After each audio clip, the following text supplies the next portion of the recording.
اور آج کے دور میں تعلیم کا ایک تیسرا مقصد اور بھی ہے، تعلیم کو ہم لوگوں کو اس کو روزی معاش سے جوڑنا پڑے گا، روزگار سے جوڑنا پڑے گا۔ الحمدللہ جو بھائی جماعت میں جاتا ہے، ایک چلہ یا دو چلے لگا کے آتا ہے، وہ اپنے بچے کو مدرسے میں ضرور چھوڑتا ہے کہ میرا بچہ کیا بنے گا، عالم بنے گا، دیندار بنے گا، کامل فاضل بنے گا، اور یہ میرے لیے دنیا اور آخرت میں دونوں جہاں میں نجات کا ذریعہ بنے گا۔ ایسا سوچتے نہیں سوچتے بھائی؟ یہ سوچ کے تو داخلہ کرایا ہم لوگوں نے، بچہ بھی خوشی خوشی حافظ بن جاتا ہے۔ حافظ بننے کے بعد جب وہ بچہ امام بنتا ہے، کسی مسجد میں پڑھانے کے لیے جاتا ہے، پوری مسجد کے نمازیوں کی نماز کی وہ ذمہ داری لیتا ہے، پوری جماعت کی وہ بچہ ذمہ داری لینے کے لیے امام بنتا ہے۔ تو میرے دوستو، اب بات آتی ہے تنخواہ کی۔ کس کی بات آتی ہے؟ تنخواہ کی۔ معاف کرنا، بہت کڑوی بات ہے، مفتی صاحب کی موجودگی میں کہہ رہا ہوں، گستاخی کی معافی چاہتا ہوں۔ آج جب بات تنخواہ کی آتی ہے تو ہم اپنی مسجد کا امام ایسا تلاش کرتے ہیں جو بالکل فرشتہ ہو، جس کو بھوک بالکل نہ لگتی ہو، جس کے رشتہ دار اتنے اچھے ہو جو اس کی بیٹیوں کی شادی بنا جہیز کے کر لے۔ ہم ایسے امام کی تلاش کرتے ہیں جس کے بچے روزانہ اپنے ابو سے 5 روپے 10 روپے چاکلیٹ یا ٹافی کے لیے نہ مانگے۔ ہم ایسے امام کی تلاش کرتے ہیں جو بالکل بھی بیمار نہ ہوتا ہو۔ مطلب اس بات کا یہ ہے کہ ہم چاہتے ہیں کہ ہمیں جو امام ملے اس کی تنخواہ 5000 روپے ہو۔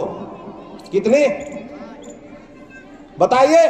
یہاں جتنے بیٹھے ہوئے ہیں، الگ الگ محلے کے الگ الگ گاؤں کے آدمی بیٹھے ہوئے ہیں، کیا کسی مسجد میں آپ کے یہاں امام کی تنخواہ 20,000 روپے ہے؟ نہیں ہے نا؟ ہر آدمی جماعت میں چلہ لگانے کے بعد یہ سوچتا ہے کہ میرا بچہ عالم دین بنے اور مسجد کا امام بنے، مگر جب بات آتی ہے اس کے روزگار کی، اس کے کاروبار کی، تو میرے دوستوں دل لرز جاتا ہے۔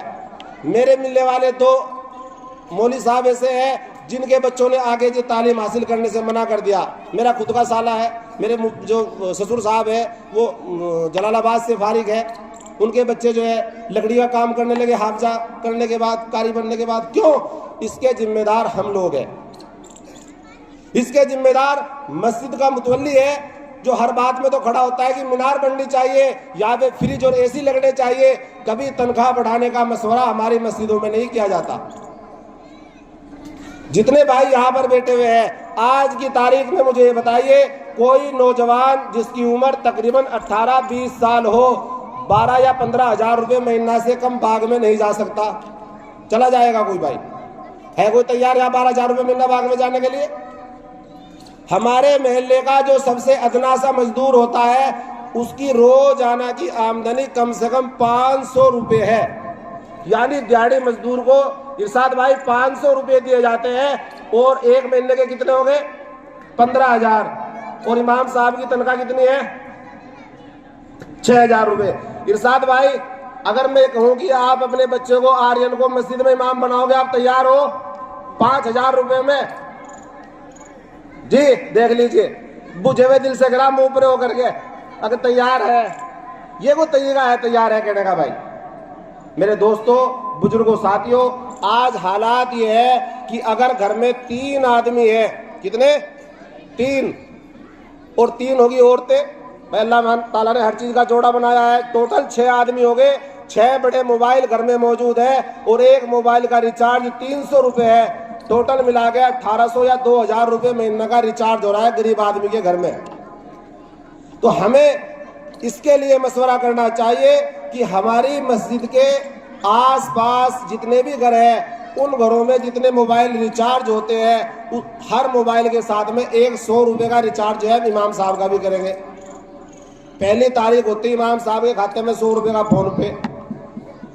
یعنی یہ مانیے کہ جس مسجد میں 30 گھر لگتے ہیں، میں اندازہ لگاتا ہوں تقریباً وہاں پر 150 موبائل ضرور ملیں گے۔ جب گھروں میں لڈو بانٹنے کی بات آتی ہے نا کہ اللہ بھائی فرزند کے بیٹے کی بہو کا لڑکا ہوا اور کوتھلی آئی، یہ لڈو آپ کو دیے جا رہے ہیں، یہ بتائیے تمہارے گھر میں کتنے گھر ہیں، کتنے چولہے ہیں؟ تو پتہ کیا ہوتا ہے کہ جی 2 لڑکے بیاہے ہوئے ہیں اور ایک ہوگی ساس، 3 آدمیوں کو لڈو دے دو۔ اور جب بات آتی ہے 100 روپے کی تنخواہ کی، تو ہمارے محلے میں جس آدمی کے گھر میں 5 بیٹوں کی شادی ہو رہی ہے، الحمدللہ 5 کے 5 جو ہے اپنے کاروبار پہ کھڑے ہوئے ہیں، پتہ کیا کہتے ہیں؟ ایک آدمی کے دیے گے جی ہم تو 100 روپے، ہمارے گھر کی جو مین دہلی ہے وہ ایک ہی ہے، کہتے ہیں نہیں کہتے ہیں؟ انتظار بھائی غلط کرا گیا میں؟ جب رمضان کا مہینہ ہوتا ہے، اللہ معاف کرے، جب رمضان کا مہینہ ہوتا ہے تو مسلمانوں کو ایک رمضان دیا گیا ہے، ایک روزہ دیا گیا ہے۔ سائنس کے اعتبار سے آدمی کی فزیکل جو باڈی ہے، ساری بیماریوں کو ختم کرنے کے لیے اللہ تعالیٰ نے مسلمان کو رمضان بخشا ہے۔ جاپان کے ایک سائنٹسٹ کو اس بات کے اوپر پرائز ملا ہے، نوبل پرسکار۔ دینی اعتبار سے بات کرتا ہوں میں تو رمضان کا ایک مقصد یہ بھی ہے کہ ہمیں غریبوں کے حالات ہمارے اوپر سے گزرے گے تو ہمارے دلوں میں ان کے لیے انسیت محبت پیدا ہوگی۔ ہم تو لاتے ہیں اپنی کالی پنی میں ایک خربوزہ، 6 کیلے، تھوڑی سی کھجور اور سیب بھی لیتے ہیں، چیکو بھی پکڑتے ہیں، اور امام صاحب جن کی تنخواہ 6000 روپے وہ کیا پکڑتے ہیں بھائی صاحب؟ مفتی صاحب، اس کے گناہگار کون ہوں گے؟ اس کے گناہگار ہم ہوں گے، کیونکہ ہم اپنی مسجدوں کے اماموں کو تنخواہیں نہیں دے رہے ہیں۔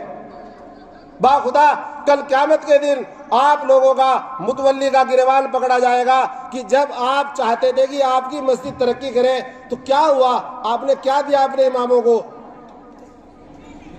مفتی طارق مسعود صاحب کا میں نے ایک بیان سنا تھا کہ بھائی دیکھو، ہم یہ نہیں کہتے کہ اماموں کو تنخواہ 50,000 دو، ہم یہ نہیں کہتے کہ 6,000 دو، پورے محلے میں جو میڈیم درجے کا آدمی ہے، میڈیم تو سمجھتے ہو گے، جو بیچ کے درجے کا ہے، نہ زیادہ غریب ہے نہ زیادہ سوکار ہے، جتنی آمدنی اس کی ہے تقریباً اتنی تو اپنے امام کو دی جائے۔ اگر ہم یہ کر لیں گے تو انشاءاللہ اس سے فائدہ ہوگا کہ ہمارے یہاں مکاتب میں، مدرسوں میں پڑھنے والے بچوں کی تعداد انشاءاللہ ڈبل ہو جائے گی۔ اور دوسری بات دوستوں میں عرض کر رہا تھا کہ یہ جو ہمارے مکاتب کھلے ہوئے ہیں، میں نہیں کہہ رہا، ابھی مسجد فاروق میں پرسوں ایک پروگرام تھا، جلال آباد سے مفتی صاحب آئے تھے، انہوں نے بتایا تھا کہ محلے میں یہ جتنی آپاجی پڑھا رہی ہے، جتنی لڑکیاں پڑھا رہی ہے، 99% اس طرح کا قرآن پڑھاتی ہے کہ ان کا پڑھایا بھی نہ پڑھائے ہوئے کے برابر ہے۔ کیوں مفتی صاحب یہ بات ہے؟ تو اس لیے کوشش یہ کی جائے گی ہمارے سارے کے سارے بچے مکتب سے جڑے، جو بچے اسکولوں میں تعلیم حاصل کرتے ہیں ان کے لیے امام صاحب سے، مولانا سے مل کے 1 گھنٹے کی تعلیم کا نظم کیا جائے کہ ہمارے بچے صرف 1 گھنٹہ آئے۔ 1 گھنٹہ میں یہ ہو سکتا ہے جیسے کہ ہمارے یہاں منظم مکاتب کا ایک پروگرام چل رہا ہے جمعیت کی طرف سے، الحمدللہ میں اس میں جڑا ہوا ہوں۔ بچے قرآن شریف بھی پڑھے، دینیات بھی پڑھے، اور ان کو جو ہے توحید کے بارے میں، اسلامیات کے بارے میں ساری چیزیں سکھائی جائے۔ ہاں، ایک بچہ ریگولر رہ کے مدرسے میں پڑھ رہا ہے دن رات، وہ بچہ قرآن پڑھے گا 2 سال میں، تو ہم یہ کوشش کریں کہ ہمارا بچہ جو نرسری میں اسکول جا رہا ہے، جس کی فیس 500 روپے ہے یا 1000 روپے فیس ہے، وہ روزانہ 1 گھنٹہ امام صاحب کے پاس مسجد میں بھی جائے۔ جیسے ہی وہ 5ویں کلاس کرے 5 سال میں پوری، تو ادھر اس کا ناظرہ قرآن شریف بھی پورا ہو جائے، ساتھ میں اس کے اسلامی عقائد بھی اچھے ہو جائے۔ اور امام صاحب کو ہر مہینے کم سے کم، جب ہم پرائیویٹ اسکول میں 600 روپے کی فیس دیتے ہیں تو چلو زیادہ نہیں، کم سے کم 200 روپے کے حساب سے یہاں بھی دیا جائے، ورنہ میرے دوستو فری کی چیز کی قدر نہیں ہوتی۔ آج پڑھنے والے اتنے ہیں، الحمدللہ الحمدللہ، یہ بڑی بات ہے۔ ہر محلے میں، ہر گلی میں آپ کو حافظ اور قرآن پڑھے ہوئے مل جائیں گے، مگر مسجدوں کی جو الماریاں ہیں ان میں قرآن شریف رکھے ہوئے اس بات کی گواہی دے رہے ہیں کہ ہمیں کوئی رمضان کے علاوہ کھولتا بھی نہیں ہے۔